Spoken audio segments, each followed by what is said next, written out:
मैं तेलुगु में नहीं बोल सकता तो मुझे हिंदी में बोलना पड़ेगा। शायद आप में से कुछ लोगों को हिंदी ना समझ में आती हो तो उसके लिए ट्रांसलेट किया जाएगा। आज जो देश के हालात हैं वो किसान आंदोलन में जो चल रहा है, जो हमारे मेहनतकश मजदूरों के साथ जो हो रहा है, जो हमारे मुसलमान भाइयों के साथ हो रहा है, जो हमारे मौलिक अधिकारों को कुचला जा रहा है, जो कानून का राज को कुचला जा रहा है, जो हमारे संविधान को कुचला जा रहा है, जो हमारी सभ्यता को ही कुचला जा रहा है, ये सब आपके सामने है। You want to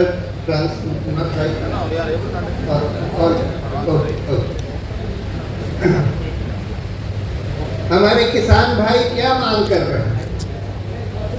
वही मांग कर रहे हैं जो MS स्वामीनाथन आयोग ने सिफारिश करी थी, जिनको अभी अभी हमारे सरकार ने भारत रत्न प्रदान किया। उनको भारत रत्न तो दे दिया, लेकिन उनकी सिफारिश नहीं मानी। सिफारिश क्या थी? सिर्फ ये थी कि किसानों को अपनी फसल का उचित दाम मिलना चाहिए, यानी जो उनका खर्चा होता है और उसके ऊपर उनके थोड़ी मेहनत की मजदूरी मिलनी चाहिए। लेकिन इस सरकार ने नहीं माना और कुछ साल पहले 3 काले कानून ले आए, जिसका मकसद एक ही था कि हमारे किसानों को बड़े बड़ी कंपनियां अडानी अंबानी के हाथ में दे दिया जाए। उस समय लाखों किसान करोड़ों किसान इकट्ठा हुए, उठे और 1 साल तक उन्होंने संघर्ष किया।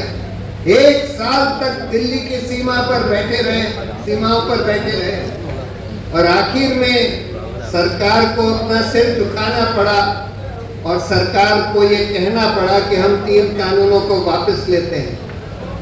लेकिन उनकी जो दूसरी मांग थी कि जो स्वामीनाथन आयोग ने बोला था कि मिनिमम सपोर्ट प्राइस फसल का किसानों को दिया जाना चाहिए, वो नहीं माना गया। और आज भी किसान वही मांग लेकर दिल्ली में आकर शांतिपूर्ण प्रदर्शन करना चाहते हैं। लेकिन इस सरकार ने जगह जगह बड़ी बड़ी कीलें लगा दी, बड़े बड़े सीमेंट के बैरियर लगा दिए, कंटेनर्स लगा दिए, लाखों पुलिस लगा दी, बंदूकधारी पुलिस उनके ऊपर आंसू के गोले छोड़ रहे हैं, ड्रोन के साथ हजारों आंसू को गोले छोड़े जा रहे हैं, उनके ऊपर रबर से गोलियां दागी जा रही हैं। और कल की ये खबर है कि उन लोगों के ऊपर पैलेट गन से भी बौछार करी जा रही है, यानी बंदूक जिसमें कि छोटे छोटे चर्रे निकलते हैं। लेकिन फिर भी हमारे किसान डटे हुए हैं। ये कहाँ का कानून, कहाँ का संविधान किसी भी सरकार को ये अख्तियार देता है कि वो शांतिपूर्ण प्रदर्शन को रोक दे, कि वो रोड बंद कर दे, कि वो अपने ही देश के नागरिकों को, किसानों को दिल्ली आने ना दे? कहाँ का कानून, कहाँ का संविधान उनको ये अख्तियार देता? लेकिन ये तानाशाह सरकार ये सब कर रही है। उसने कानून के राज की धज्जियां उड़ा रखी हैं। उसने हमारे किसानों के मौलिक अधिकार, सिर्फ किसानों के ही नहीं, मजदूरों के, युवाओं के, जो लोग सरकार का विरोध कर रहे हैं उनके, जो विरोधी पार्टियां हैं ऑपोजिशन पार्टियां उनकी, सबके मौलिक अधिकारों को कुचलने का काम ये सरकार कर रही है और बिल्कुल खुलेआम सांप्रदायिकता, नफरत फैला रही है, हिंसा भड़का रही है ये सरकार और कानून के राज को ध्वस्त कर रही है। सारे जितने संवैधानिक इंस्टीट्यूशंस हैं इस देश में, सबको अपने कब्जे में कर लिया। मीडिया, जो मेन स्ट्रीम मीडिया जिसको हम कहते हैं, वो पूरी की पूरी सरकार का प्रचार तंत्र बन गई है। सरकार के तरफ से नफरत फैलाना, झूठ फैलाना, यही काम हमारी मेन स्ट्रीम मीडिया कर रही है। इलेक्शन कमीशन, जिसको महीने पहले एक आदेश दिया कि इलेक्शन कमीशन का चयन सिर्फ सरकार के हाथ में अगर छोड़ा गया तो हमारे लोकतंत्र को, हमारे चुनावी लोकतंत्र को बहुत बड़ा खतरा है, वो स्वतंत्र नहीं रहेगा। और सुप्रीम कोर्ट ने आदेश दिया कि 3 मेंबर की चयन समिति होनी चाहिए, जिसमें प्रधानमंत्री के अलावा लीडर ऑफ ऑपोजिशन और सुप्रीम कोर्ट के चीफ जस्टिस को उसमें होना चाहिए। लेकिन उसी को इन्होंने पलटकर एक दूसरा कानून ले आए और उसमें चीफ जस्टिस को चयन समिति से हटा दिया और प्रधानमंत्री के साथ एक और मंत्री को लगा दिया। यानी फिर से इलेक्शन कमीशन का चयन पूरी तरह से सरकार के हाथ में लेंगे। इसी तरह से हम देख रहे हैं कि कंट्रोलर एंड ऑडिटर जनरल, जो कि पहले बहुत सालों से सरकारी पैसे की हिफाजत करता था, सरकारी पैसे का ऑडिट करता था, ईमानदारी से ऑडिट होता था, लेकिन पिछले कुछ साल से वो सारे ईमानदार ऑडिट करीब करीब बंद हो गए। ये मैं नहीं कहता कि पूरी तरह से बंद हो गए, बहुत कम हो गए और अब सरकार के इशारों पर करे जाते हैं, क्योंकि ऐसे ऐसे लोगों को कंट्रोलर एंड ऑडिटर जनरल बनाया जा रहा है जो बिल्कुल सरकार के पिट्ठू हैं।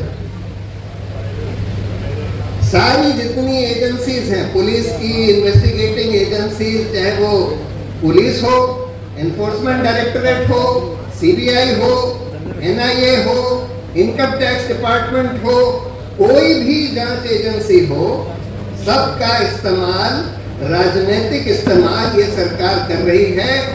अपने खिलाफ जो लोग, सरकार के खिलाफ जो लोग बोलते हैं उनके खिलाफ इस्तेमाल करने का, और जो ऑपोजिशन पार्टियां हैं उनके खिलाफ इस्तेमाल करने का। उनको किसी न किसी तरह से घेरो, उनको अरेस्ट करो, और अगर वो फिर भाजपा ज्वाइन कर लें तो फिर उनको छोड़ दिया जाता है।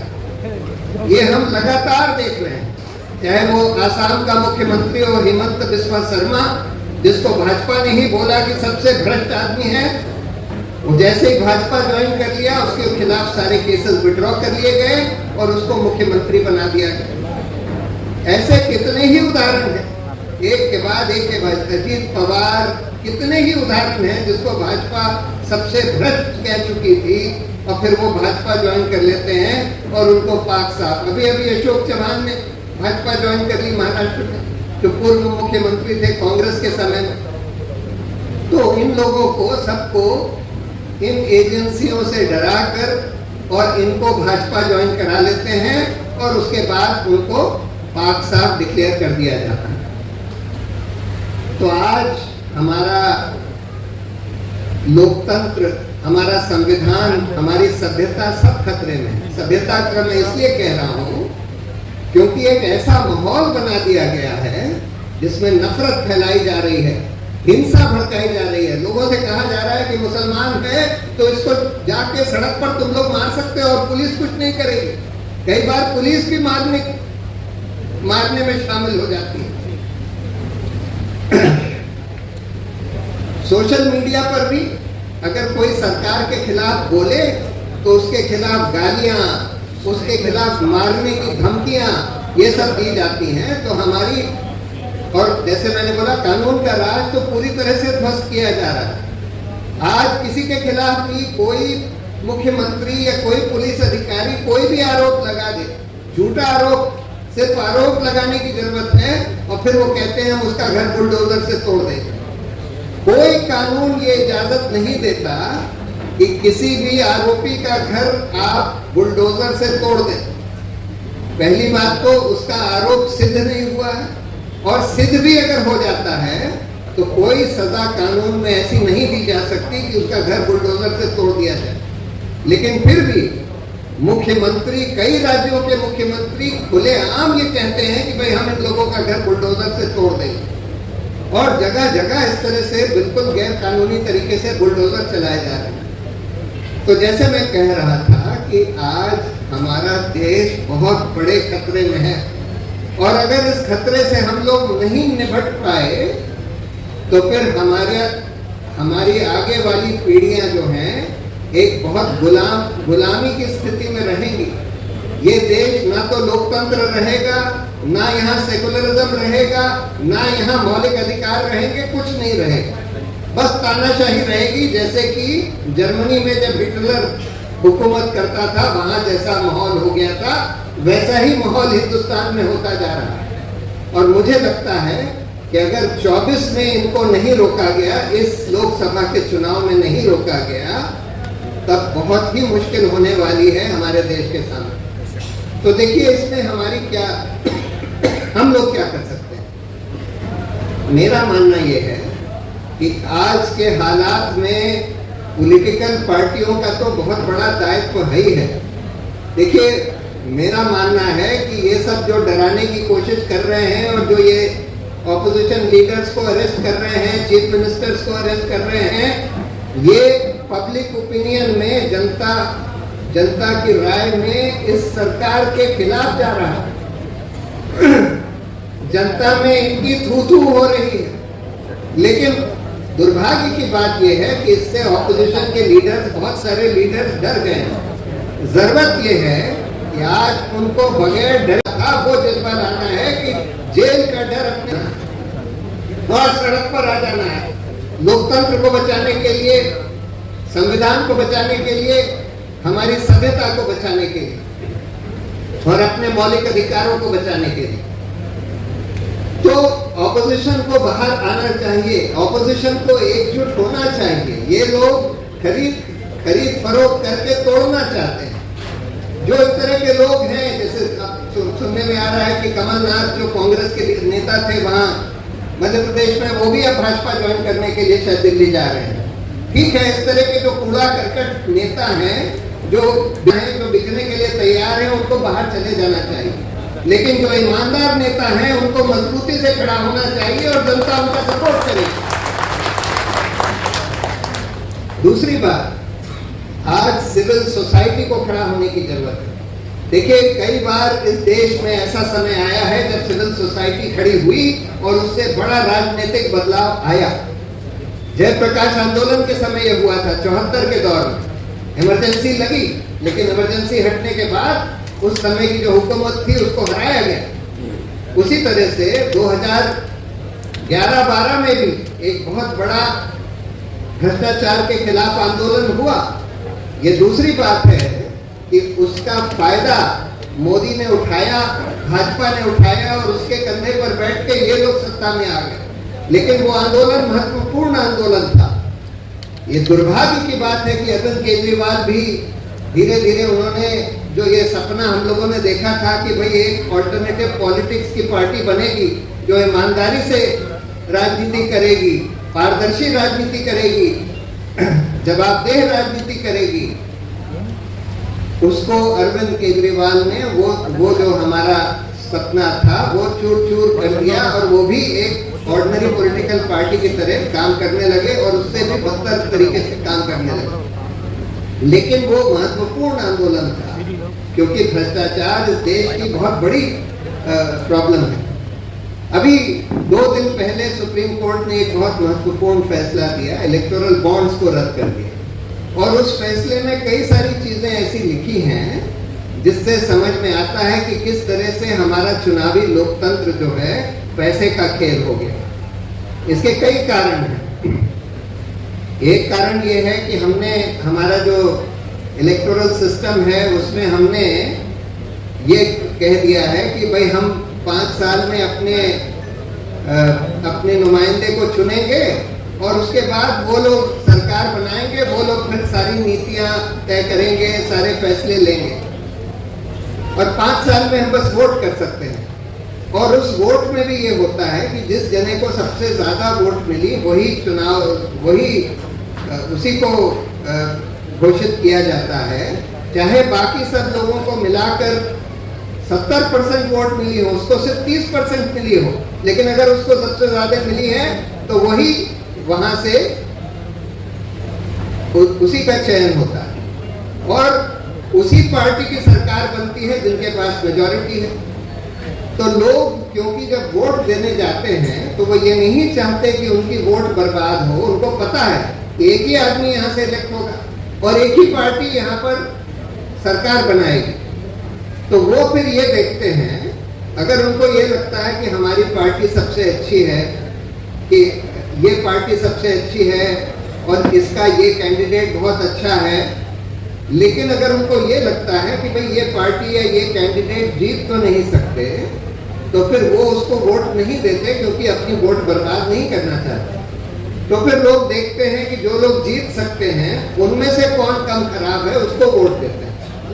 और ये कैसे वो अंदाज लगाते हैं कि कौन जीत सकता है कौन नहीं जीत सकता, ये अंदाज वो इस आधार पर लगाते हैं, इस तरीके से लगाते हैं, वो ये देखते हैं कि कौन से कैंडिडेट और कौन सी पार्टी की कितनी विजिबिलिटी है, कितना दिखाई दे रहा है।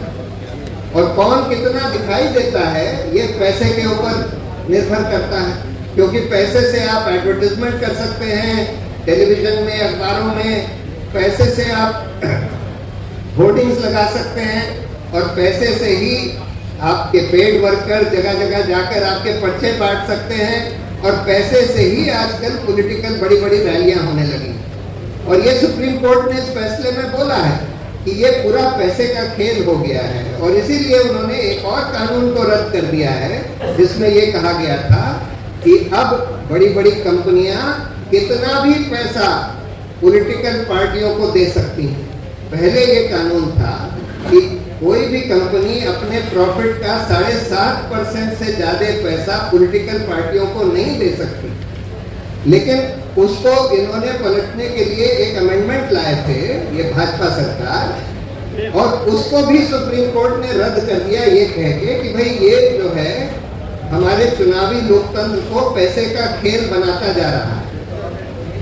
और बहुत सारी चीजें हैं उसमें, उस फैसले में ये भी बोला है कि देखिए ये कैसी विडंबना है कि जो एक कैंडिडेट एक इलेक्शन पर खर्च कर सकता है उस पर तो लिमिट लगी हुई है कि 75 लाख से ज्यादा आप खर्च नहीं कर सकते, लेकिन जो पॉलिटिकल पार्टी कितना खर्च कर सकती है उस पर कोई लिमिट नहीं है। अब इसका उदाहरण लीजिए, अगर भाजपा 500 कैंडिडेट खड़ा करे तो ज्यादा से ज्यादा ये 500 कैंडिडेट कुल मिलाकर 400 करोड़ खर्च कर सकते हैं, उससे ज्यादा नहीं खर्च कर सकते कानून के हिसाब से, नहीं तो कर